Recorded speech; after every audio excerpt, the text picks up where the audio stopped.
અંબાજીમાં રહેનારા આ 80 થી વધારે પરિવારો જે 60 વર્ષથી રહી રહ્યા છે અને સરકારે તેમના મકાનો ગેરકાયદે કહી તોડી નાખ્યા છે અને તેમને કોઈ વૈકલ્પિક વ્યવસ્થા પણ નથી મળી। આવા સવાલો ઊભા કર્યા હતા દાતા કોંગ્રેસના ધારાસભ્ય કાંતિ ખરાડીએ અને તે પણ વિધાનસભાના ગૃહમાં। આ મામલે શું ચર્ચા થઈ છે તેની વિગતવાર વાત કરવી છે। વૈષ્ણવજન તો તેને કહીએ જે પીડ પરાઈ જાનાને રે। નમસ્કાર, આપ જોઈ રહ્યા છો નવજીવન ન્યૂઝ અને હું છું આપની સાથે તોફિક ગાંચી।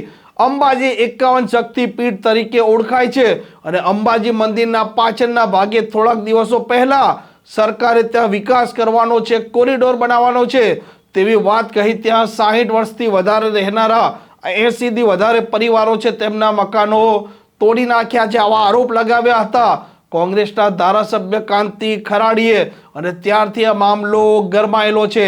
આજે વિધાનસભાના ગૃહમાં પણ આ મામલો ઉઠાવ્યો હતો કોંગ્રેસના ધારાસભ્ય કાંતિ ખરાડીએ અને તેમણે કહ્યું હતું કે સરકારે તેમના મકાનો તોડી નાખ્યા છે તો તેમને કોઈ વૈકલ્પિક વ્યવસ્થા આપવામાં આવશે કે નહીં આવે। સૌથી પહેલા કાંતિ ખરાડીએ જે પ્રકારે ગૃહમાં અવાજ ઉઠાવ્યો હતો અને ત્યારબાદ શું પ્રતિક્રિયા આપી છે તે આપ સાંભળી લો। આજે વિધાનસભામાં ગૃહની અંદર મારો રોતા વિધાનસભામાં એક અંબાજીના મુદ્દા ઉપર 11 નંબરનો પ્રશ્ન હતો અને પ્રશ્ન મેં પૂછવા માટેનો મારો મેન હેતુ એટલા માટે હતો કે અત્યારે અંબાજીના અંદર જે દબાણ હટાવવામાં આવ્યા હતા એ દબાણ હટાવવાના મુદ્દા ઉપર મેં મંત્રીશ્રી સૌથી પહેલાં એ પૂછવામાં આવ્યું હતું કે અંબાજીની અંદર તમે ટીપી મંજૂર કરી ક્યારે કરવામાં આવી, એમાંથી કેટલી ટીપીનું કામગીરી પૂર્ણ થયું અને કેટલી બાકી છે।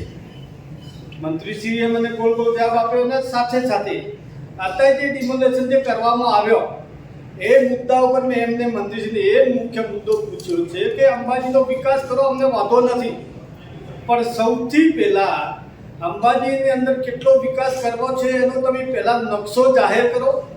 અને એટલા માટે આ નકશો જાહેર કરવાનું પૂછ્યું હતું લોકહિતના માટે કે જે લોકો ત્યાં મકાનો બનાવી દે છે, પહેલાં જે બનાવ્યો છે એ તો તમે તોડો છો, પણ નકશો જાહેર કર્યા પછી જે લોકો મકાન બનાવતા હોય વધારાના જે ખર્ચા કરતા હોય એ તો નહીં કરે।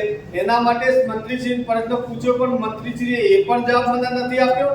એટલો જ જવાબ આપ્યો છે કે અમે આ લોકોએ હાઈકોર્ટે મંજૂરી આપી અને દમન હટાવવા માટે એ લોકો ખરેખર તો હાઈકોર્ટ મંજૂરી આપે અને હાઈકોર્ટ પણ એવું પણ નથી કહેતી કે તમે રાત્રે દમન હટાવો, પણ આ સરકારે દિવસે હટાવવાના બદલે રાત્રે 2-3 વાગ્યા સુધી રાત્રે એ લોકોને રહેવા પણ નતો દીધો। એને એ લોકોને જે 89 મકાન રાત તોડવામાં આવ્યો હતો અને આજે એમને મેં એમ કીધું કે ભાઈ આ લોકો સરકારી તમામ યોજનાનો લાભ લેતા હતા અને આ લોકો 60 વર્ષથી ત્યાં આવ્યા હતા। એમને તમે કઈ રીતે કહી શકો કે આ દબાણમાં 60 વર્ષથી જો લોકો રહેતા સરકારી તમામ યોજનાઓ રોડ, રસ્તા, લાઇટ, પાણી સર્વગ્ર બધી જ યોજનાનો લાભ લેતા હતા। એ લોકો પંચાયતમાં વેરો ભરતા હતા, પણ તો છતાં અત્યારે એનું કહેવું એવું છે કે આ દબાણ હતું।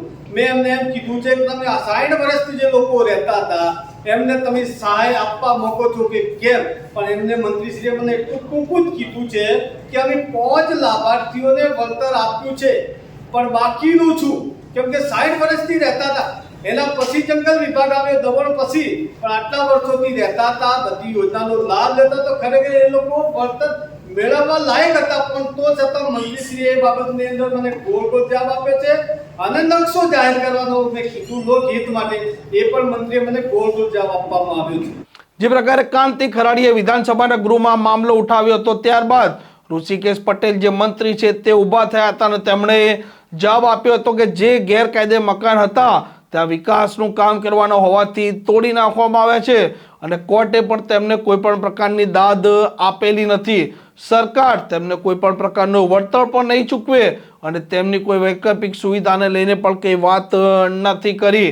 આમ કોંગ્રેસના આ ધારાસભ્ય અંબાજીમાં જે પ્રકારે આ વસાહત છે તેને સરકારે તોડી પાડી હતી તેમનો અવાજ ઉઠાવ્યો હતો વિધાનસભાના ગૃહમાં। આ પ્રકારના સમાચાર, પ્રકારના અહેવાલ માટે નવજીવન ન્યૂઝ ચેનલ જોવાનું અને સબસ્ક્રાઇબ કરવાનું ભૂલતા નહીં। નમસ્કાર। વૈષ્ણવજન તો તેને કહીએ જે પીડ પરાઈ